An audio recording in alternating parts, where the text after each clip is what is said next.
Hello guys! Hello Sagittarius! Welcome dito sa aking channel Sagittarius.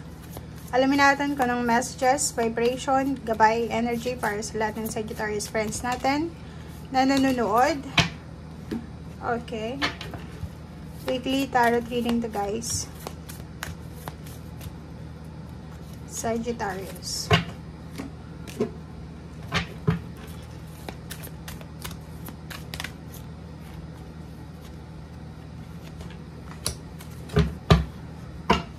Okay. Wow, Sagittarius. Nakakaloka to.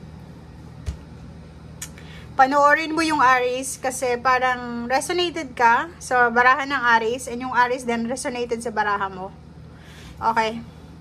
So, first card natin dito is emotional loss and deception and envy. So, parang nakikita ko sa'yo dito na may Sagittarius na medyo mawawalan siya ng interest, pakialam, parang ganun. Mawawalan siya ng pakialam or mawawalan siya ng tiwala ba? Or pwedeng mawawalan siya ng interest, amor, parang gano'n. Dahil, posibleng yung pinagkakatiwalaan niya sa ngayon ay binackstab siya or dineceive siya dahil sa sobrang inggit or sa kung ano naman na selos. So, nakikita natin na posibleng sa linggong ito, magkakaroon ka ng decision making. It's either i-confront mo ang taong ito na nanloko sa'yo or i-let go mo na lang. So, choose wisely. So, if ever man, Sagittarius, may malaman ka na isang tao na niloloko ka, binabackstab ka, or ginagawan ka ng masama, dalawa lang daw yung pwede mong gawin. I-confront face to face or i-ignore, i-abandon na yung situation, or hayaan na lang. So, nasa yung mga kamay yun. Okay. So, this week, sinasabi din ng baraha sa'yo na kailangan mong i-recognize kung ano yung strength mo. Okay? I-recognize mo kung ano yung strength mo kasi parang meron dito na Sagittarius na masyado kang nagpapatalo sa self-pity, 'di ba? Yung parang alam mo sa sarili mo na may ibubuga ka, may kaya kang gawin, pero ang ginagawa mo sa ngayon is parang hinahayaan mo na lang. Like, for example, may sinasabi yung mga tao sa paligid mo. Alam mo si Sagittarius, napakasamang tao. Alam mo si Sagittarius, napakagahaman. Or alam mo si Sagittarius, napaka-greedy or gano'n pa man. And instead na ipagtanggol mo yung sarili mo, siguro ang gagawin mo sa ngayon is, ano na lang, hahayaan sila. Which is, sinasabi ng barahan na hindi mo dapat yun hayaan lang. Okay? Depensahan mo yung sarili mo. Yun yung sinasabi ng baraha. This week, kailangan mong depensahan yung sarili mo. I-recognize mo rin yung strength mo. Kasi, di ba, may mga tao na pwede kang pagsabihin ng kung ano-ano. And, sa chismes din, mag-spread yon. If ever na hindi mo yon kukontrolin, sabihin mo lang yung side mo one time. And then, after nun, hayaan mo na sila kung pagpatuloy nila yung paninira nila sa'yo. Okay? Kung ano man itong battles, inner battles, outer battles, or sa environment mo, sinasabi ng baraha, huwag kang mag-alala kasi you are supported, you are guided ng iyong mga spiritual helpers, angels, guides, at ng ating universe.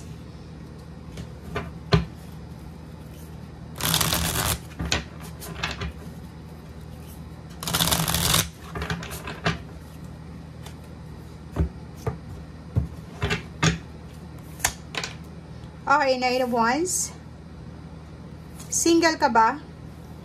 If ever single ka, Sagittarius, posibleng magkaroon ka ng manliligaw or liligawan. Dalawa yung pwedeng pagpilian mo sa ngayon. Medyo confused ka.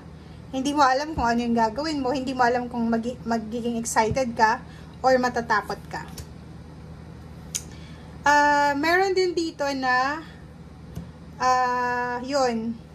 May mga advices. May mga advices ka na makukuha sa linggong ito na pwedeng yun ang maging dahilan kung bakit magiging confused ka. Hindi mo alam kung alin dito or sino sa kanila yung pakikinggan mo.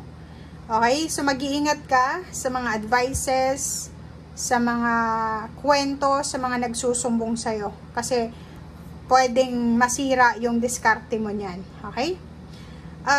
Nakikita ko rin sa'yo dito na may travel, relocation, new work or new house, or kung ano man tong pagbabago na posibleng magdadala sa'yo ng freedom. So, comment down below kung ikaw ay isang Sagittarius na magmamigrate sa ibang bansa, lilipat ng bahay, lilipat ng trabaho, kasama ang buong pamilya to diba? Or pwedeng yung iba sa inyo dyan, may gagawin kayong pagbabakasyon, parang ito yung free time nyo, para makapagbakasyon. So, comment down below if resonated ka. Decision making. May kakailanganin kang desisyon or may gagawin kang desisyon na pwedeng magdala sa'yo ng freedom. So, ano ba to? Decision ba to sa relationship? Or matagal mo nang hinihintay? Pwedeng makipaghiwalay? Or pwedeng decision na magpakasal? Or pwedeng decision na lumipat ng bahay?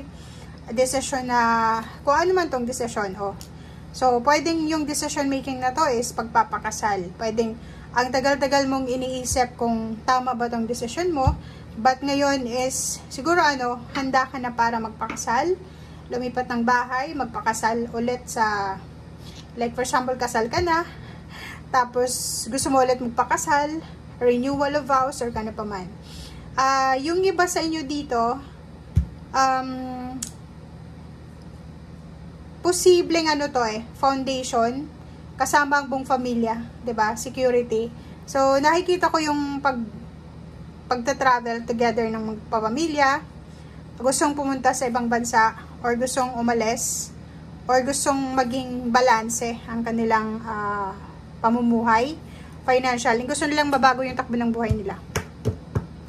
Okay, 2 of Cups and 10 of Swords. May mga relationship kayo na posibleng maayos sa linggong ito, mapa-intimate relationship man siya, or posibleng family relationship. May mga nag-aaway sa family, may nag-aaway na mag-asawa, mag-boyfriend, girlfriend, or mga relatives, friends, or katrabaho, na posibleng maayos sa linggong ito, and magkaroon ulit ng new chance, second chance, or kano pa man to. Okay. May posibleng Sagittarius dito na may problema sa pera. Ang mariresolve niya yung problema niya sa salapi. For example, ang tagal-tagal niyang unemployed, or ang tagal-tagal niyang nawala ng interest sa trabaho. May trabaho siya pero hindi siya masyadong excited. Ang posibleng magkakaroon ng excitement ulit. So, medyo magiging excited ulit siya na pumasok araw-araw, or magiging excited ulit siya na mag-apply ng trabaho, or yung iba sa inyo dito is magiging excited ulit na pasukin ang lahat ng oportunidad, lalo na sa usaping pera. Kasi siguro for how many months, medyo nawalan kayo ng interest Diba? Parang iniisip nyo, or parang yung iba tinamad. And ngayon, sinasabi na babalik kung ano yung motivation mo, babalik kung ano yung goals mo sa buhay. May bago ka ditong goals, may bago ka din na trabaho, or may bago kang pwedeng inspiration. Okay? Thank you guys. Bye!